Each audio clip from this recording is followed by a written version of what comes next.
En el video anterior mencionaba yo que cuando quiero evaluar algo, tengo que no solo escoger eso que voy a evaluar, sino hacer un trabajo preliminar que consiste en, en definir con mis palabras, es decir, con mi mente razonar acerca de ello y definir aquello delimitado, aquello que estoy eligiendo, seleccionando, retirando lo que no va a ser evaluado, discriminando lo que no va a ser evaluado, y entonces elijo, selecciono, delimito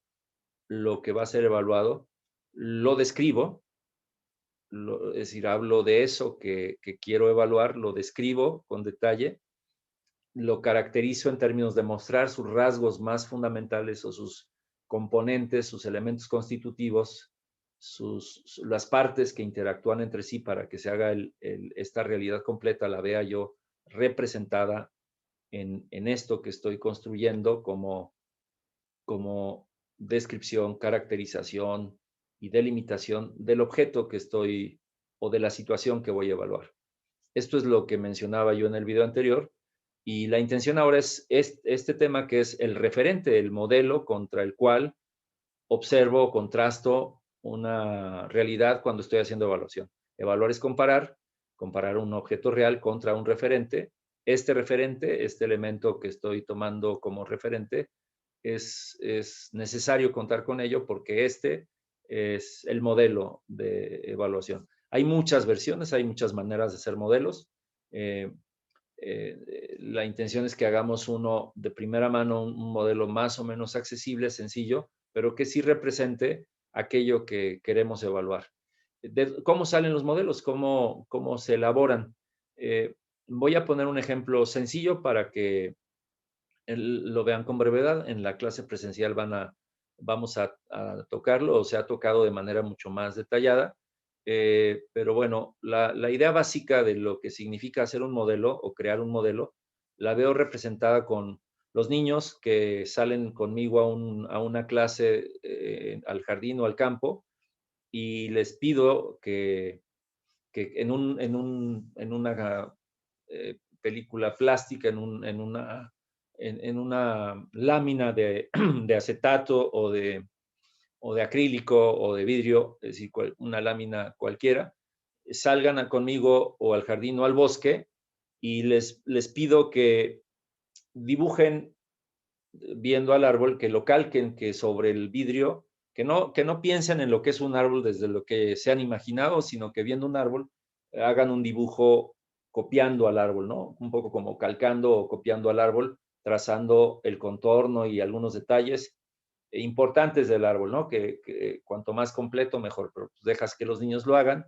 y cada niño va a escoger el árbol o se sentará en un lado distinto para ver el mismo árbol, pero va a ser su propio modelo del árbol.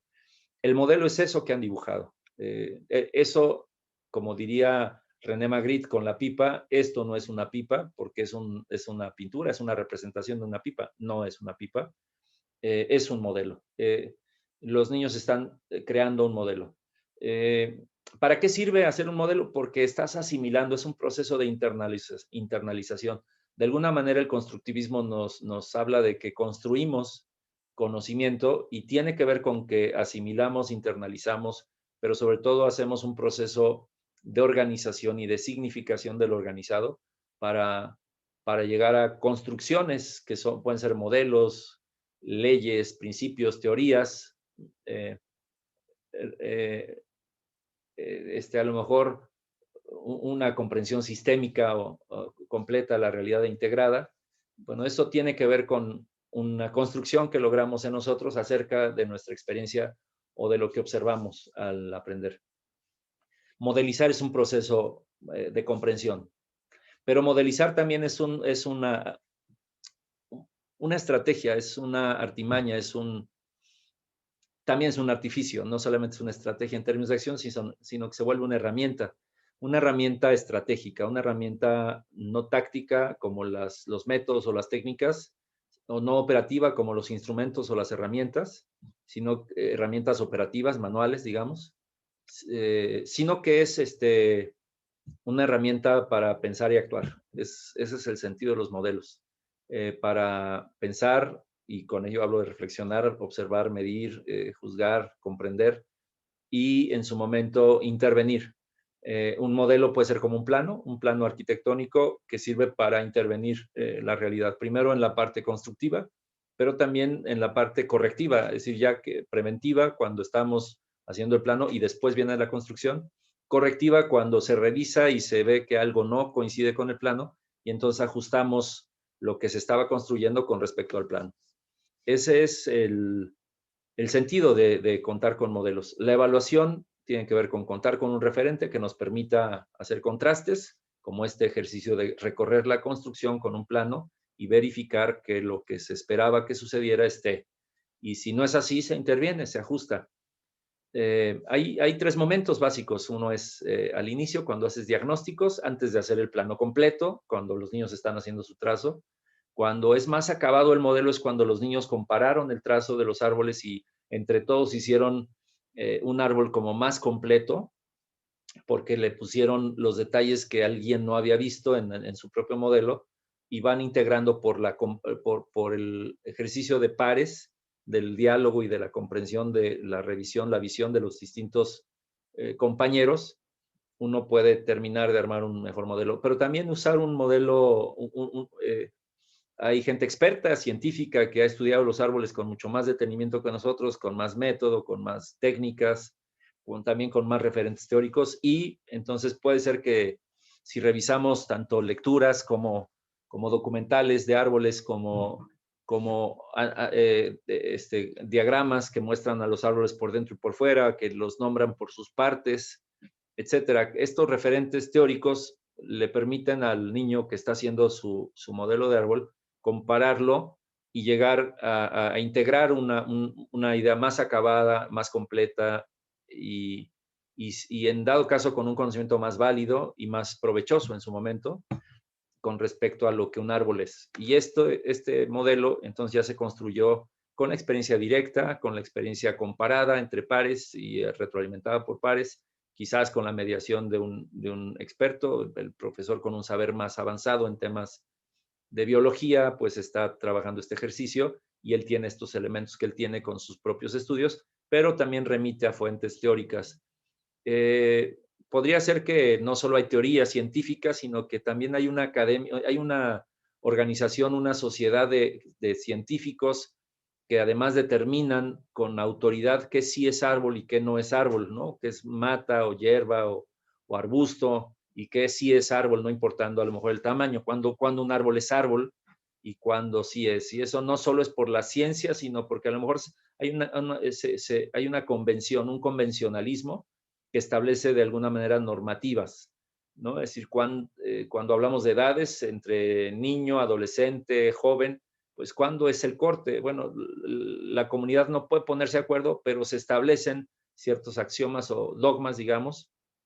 que definen las cosas de manera más normativa, en términos de generar un convencionalismo. Entonces, no solo hay fuentes teóricas, también hay fuentes normativas o nomotéticas,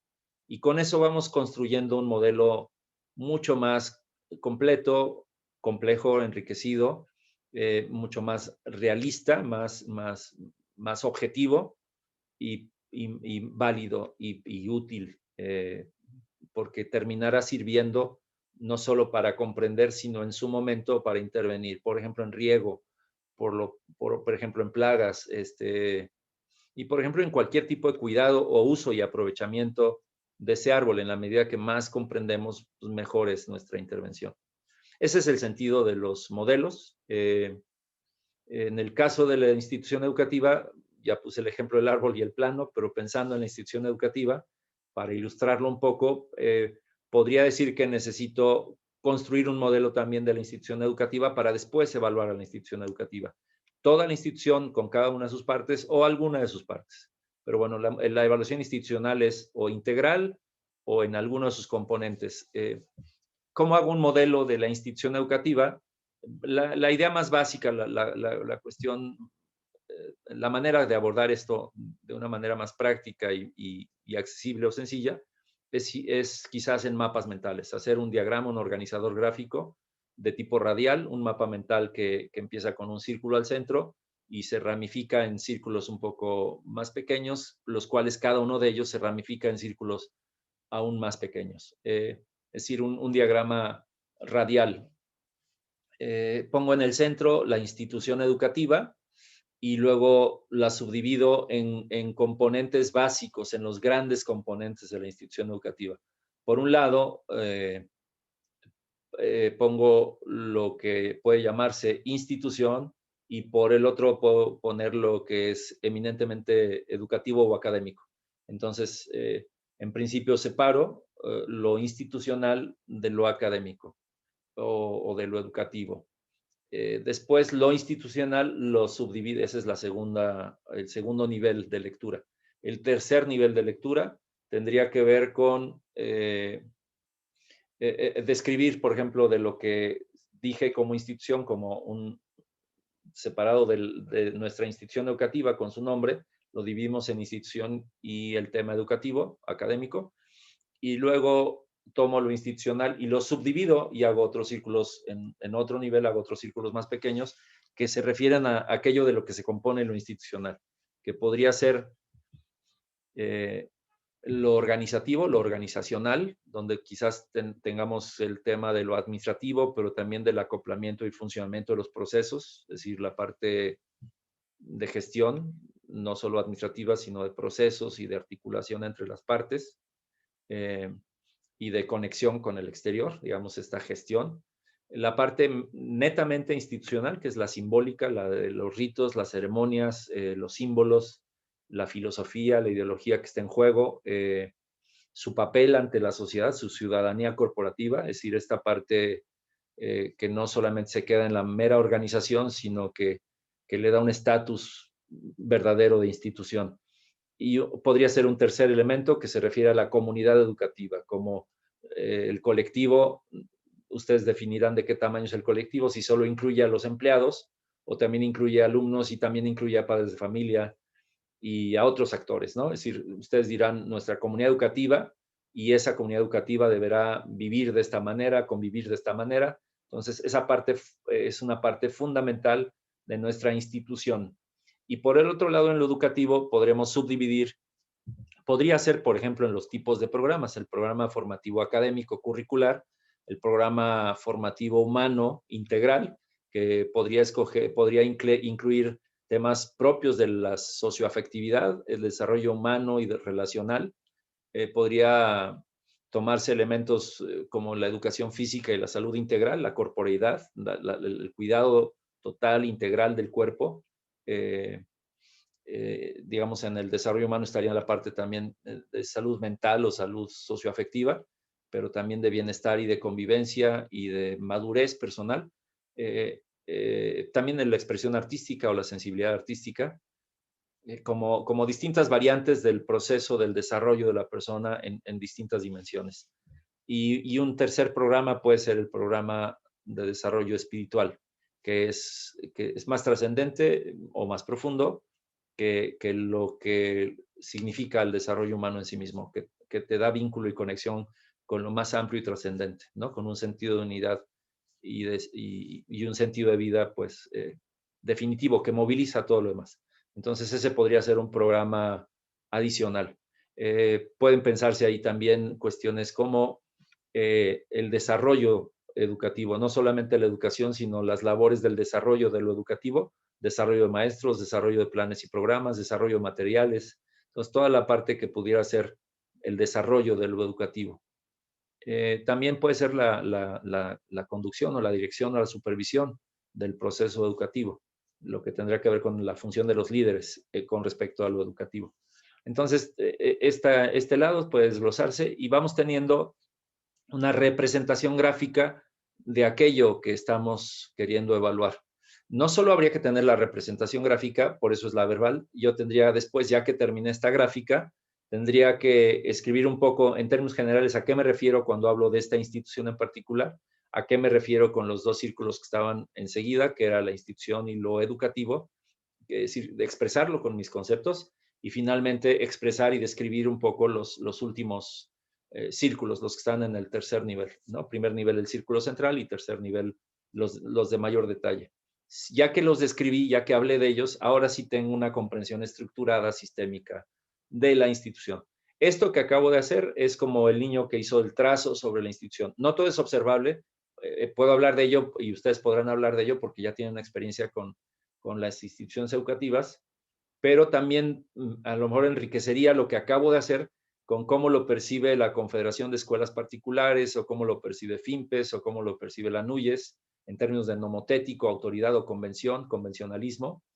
o cómo lo dicen los autores que han estudiado a las instituciones educativas y las que hablan de la evaluación institucional y educativa. Esas fuentes teóricas, como le dije con los niños, con el árbol, pues nosotros también tendríamos que ir nutriendo nuestro modelo para que tengamos, al final de cuentas, una representación lo más completa posible acerca de aquello que vamos a evaluar, para que cuando vayamos a evaluar lo observemos todo con detalle, ¿no? Eh, que no tengamos visiones superficiales o fragmentadas o erróneas, ¿no? Porque son prejuicios o porque son opiniones no calificadas o porque son sesgos que han sido influencia quizás de quienes no están cerca del fenómeno educativo ni de la realidad institucional, que no tienen experiencia, no tienen estudios, no tienen ciencia, y entonces más vale depurarnos de estas cosas y nutrirnos de una construcción como más hecha y mejor, más válida con respecto a la educación. Esto es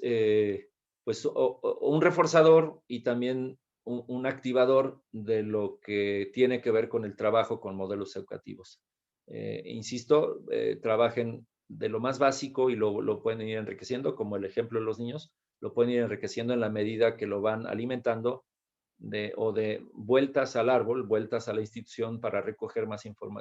información que describe. Todavía no estoy evaluando, estoy describiendo, representando, no estoy haciendo ningún juicio, estoy construyendo el referente para que después pueda ser comparado con la realidad, y en esa comparación con la realidad yo ya pueda hacer valoraciones o establecer el valor o el nivel de cumplimiento o las brechas o necesidades que presenta la institución, como si imaginen que esta representación fuera un poco como un papel reactivo, un papel tornasol, un papel que reacciona, que lo metes a la institución y al sacarlo hay ciertas áreas que muestran colores distintos según su grado de cumplimiento, ¿no? Zonas con un color verde o un color azul por excelencia, o zonas con un color amarillo de alerta, a cuidado, es una desviación, un color naranja o quizás un color rojo porque es algo crítico y grave. Entonces yo podría usar un modelo para ahora sí meterme a la organización, a la institución, y con este modelo observar y medir parte por parte y sus interconexiones para tener un juicio mucho más formado, mucho más fundamentado y por lo mismo mucho más útil o provechoso para la propia institución. Esto que estamos viendo en el video, cotéjenlo con la clase presencial y nútranse ustedes de fuentes que se les comentarán con más detalle en la clase presencial, pero nútranlo ustedes también con fuentes que les ayuden a definir y a profundizar sobre este tema de qué es un modelo, cómo se construye y para qué sirve. Específicamente centrado en el tema de evaluación institucional. Modelos hay para muchas cosas, pero acá la intención es que los usemos para evaluar y para mejorar a nuestras instituciones.